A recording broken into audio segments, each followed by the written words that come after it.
참굴은 품질이 좋아 유럽을 포함한 전 세계에서 양식되고 있는데요. 우리나라에서는 덩이굴과 개체굴 방식으로 양식되고 있습니다. 덩이굴 양식은 생산량은 많지만 크기가 작고 모양이 일정치 않아 알굴이나 가공품 형태로 소비되고, 개체굴 양식은 크기가 크고 형태가 일정해 소위 고급굴인 하프쉘이나 통굴로 시판돼 부가가치가 월등히 높은데요. 개체굴의 국제시장 요구가 지속적으로 늘고 있어 양산체계 구축이 시급한 실정입니다. 이에 발맞춰 우리나라에서도 개체굴 양식에 대한 전략적인 접근이 남해안과 서해안을 중심으로 진행되고 있는데요. 높은 부가가치를 약속하는 개체굴 양식, 그 기술에 대해 자세히 알아보겠습니다.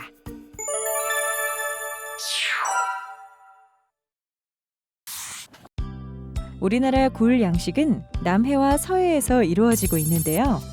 남해안 개체굴 양식은 물속에 넣어 키우는 잠수식이며, 서해안 개체굴 양식은 조간대의 갯벌 위에서 키우는 노출식입니다. 두 가지 방법 모두 종묘 생산과 초기 종묘 관리는 공통적이지만 본 양성에서 뚜렷한 차이를 보이는데요. 먼저 개체굴 양식에 필요한 종묘 생산 기술부터 알아봅니다.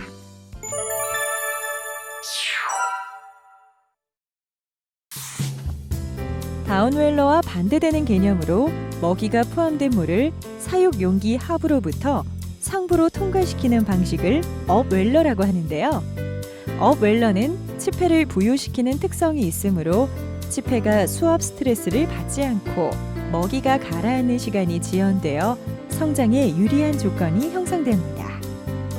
아울러 유기물의 퇴적도 막을 수 있어 수질이 악화되는 것도 막을 수 있습니다. 그러나 업웰러 시스템에서는 치패가 너무 작으면 치패가 배출수와 함께 흘러나가는 문제가 발생하는데요. 따라서 업웰러는 다운웰러에서 1mm 이상 성장한 치패를 대상으로 합니다. 업웰러는 배양장을 벗어나 보통 먹이가 풍부한 바다에 설치하는데요. 바다에 시설하도록 만들어진 업웰러를 풀업시라고 합니다. 보통 0.5에서 1cm 또는 2cm까지의 치패를 생산하는데요. 이것을 개체굴 인공종묘 또는 종패라고 합니다.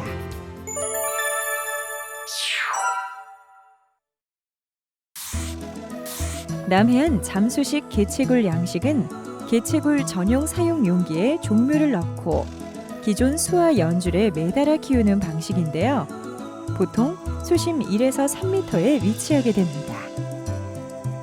수심 1에서 3m 안에는 굴의 먹이인 플랑크톤이 많고 대기로부터 산소 공급이 많아 건강한 굴을 생산할 수 있다는 장점이 있습니다.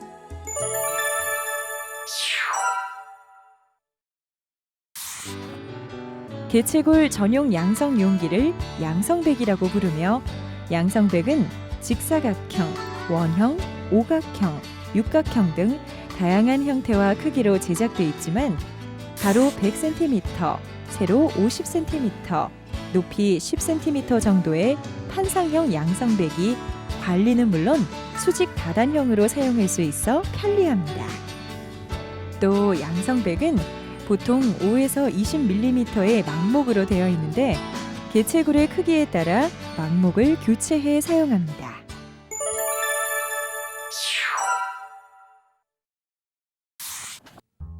양성백당 개체굴 수용 밀도는 양성백의 크기, 굴의 성장 단계, 어장의 생산성과 부착 생물의 정도, 어장의 기능성 등에 따라 크게 달라지는데요.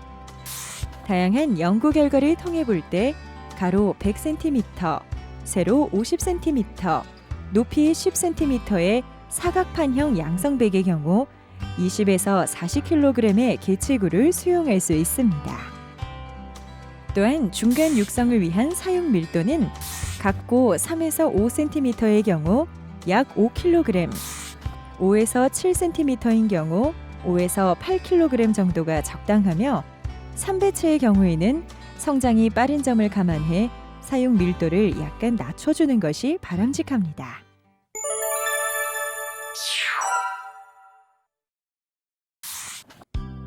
잠수식 개체굴 양식은 기본적으로 기존 수화연에 먼저 백을 수화시킵니다. 그 결과 사육백은 보통 수심 2m 전후에 위치하게 되는데요. 다단식의 경우에는 단당 간격이 약 20에서 30cm씩 되게 해줍니다. 단의 결정은 수심과 물의 흐름, 먹이 생물량, 부착 생물량을 고려해야 하며 남해안의 통영, 고성, 거제 일대의 경우 5단까지 가능하나 저층으로 갈수록 산소 부족 현상의 우려가 있으므로 3단 정도로 하는 것이 좋습니다.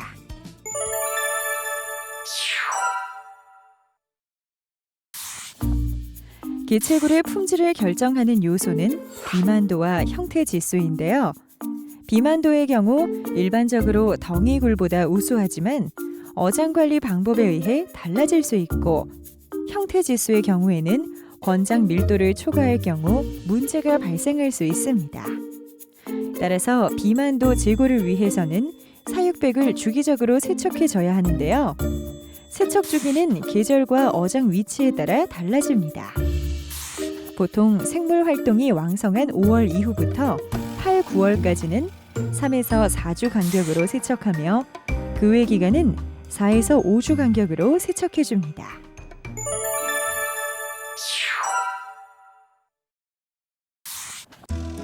수평방식 개체굴 양식은 갯벌에 양성백을 설치하고 한 개 단위로 분리된 굴 개체를 넣어 키우는 방식인데요. 사용되지 않은 갯벌을 이용할 수 있으며 따로 사료를 공급하지 않고 바닷물에 있는 플랑크톤을 먹이로 양식하기 때문에 환경 친화적이라는 장점이 있습니다.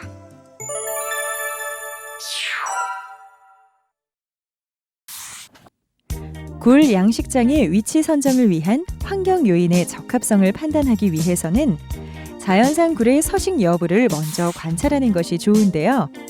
이때 수온은 20에서 30도, 염분 20에서 34, 용존산소 4 이상, pH 7.6에서 8.3, 유속 5에서 15, 공기 중 노출 시간 일간 5시간 이내, 적조 발생이 없는 곳 등의 조건에 해당하는 곳을 선택해야 합니다. 또 개체굴 양식을 위한 수평방식 양식장 입지 조건으로는 퇴적물 입도와 오염원 여부를 꼭 확인해야 하는데요. 퇴적물 입도는 사역질, 산이질 등이 적합하며 펄질의 경우 수평방식 시설의 침하가 빠르게 일어나고 작업이 불편하므로 피해야 합니다. 그리고 양식장 주변에 배수 유역이 위치하고 있는 오염원, 즉 하천 및 하수구의 수 또한 고려해야 하는데요. 개체굴은 주로 생굴 형태로 판매하는 만큼 식품으로서의 안전성이 확보되어야 합니다. 따라서 인근 지역에서 유입되는 배출수에 직접적인 영향을 받지 않는 곳이 안전합니다.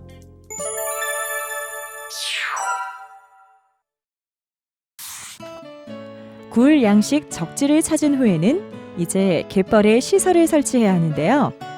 양성망의 공기 중 노출 시간이 5시간 이내로 될 수 있도록 높이 70cm 내외의 수평 사각틀을 설치하고 그 위에 개체굴을 넣은 양성망을 고정시켜 양성합니다.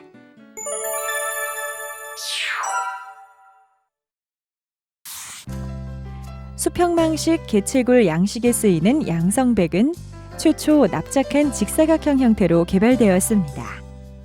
그러나 폐각 성장에 많은 에너지가 사용되어 육질의 비만도가 낮아지는 단점을 보완하기 위하여 폐각 외측을 둥글게 마모시키는 효과를 가진 원통형 혹은 사각 기둥 형태로 개선되어 가고 있는데요.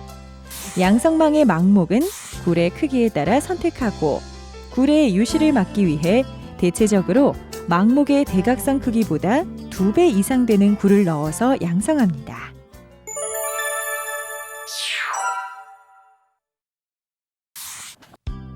수평방식의 경우 개체굴이 매일 공기 중에 노출되는 시간이 있어 환경에 대한 스트레스를 지속적으로 받게 됩니다. 하지만 공기 중에 일정 시간 노출시키는 방법은 폐사율이 낮은 단련굴을 만드는 방법으로 이용되기도 합니다. 이처럼 지속적인 환경 스트레스가 있는 만큼 서해안의 수평방식 양식은 남해안의 잠수식 방법에 비하여 낮은 밀도로 양식하는 것이 좋습니다. 따라서 일반적으로 수평방식으로 개체굴을 양성할 때 가로 50cm, 세로 80cm 양성망에 각고 5cm 기준 200개체의 밀도로 수용해 양식합니다.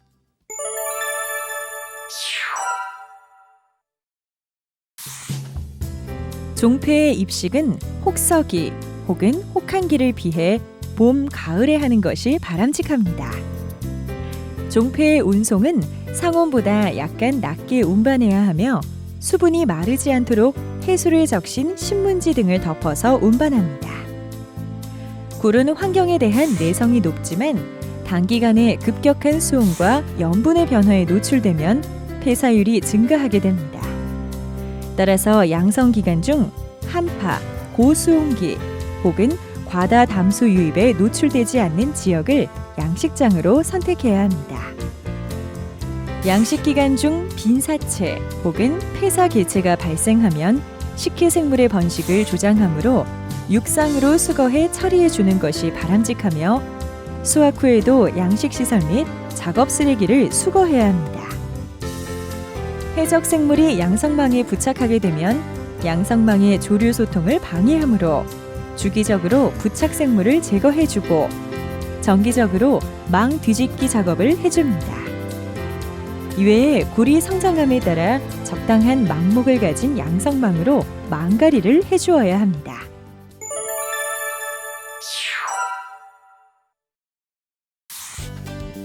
수평방식 개체굴은 12개월 이후 수확이 가능한데요. 수확 대상 개체굴의 크기는 남해안에서 지속적으로 해수 안에서 키운 굴과 같습니다. 개체굴 양식은 미국, 중국, 유럽 등 세계를 무대로 하는 시장성은 물론 국내외 소비 증가에 따라 성장 잠재력이 크고 양성기간 단축을 통한 양식 산업화의 가능성까지 갖춰 차세대 굴 양식으로 주목받고 있는데요. 고부가 미래형 양식인 개체굴 양식에 지금 도전해보세요.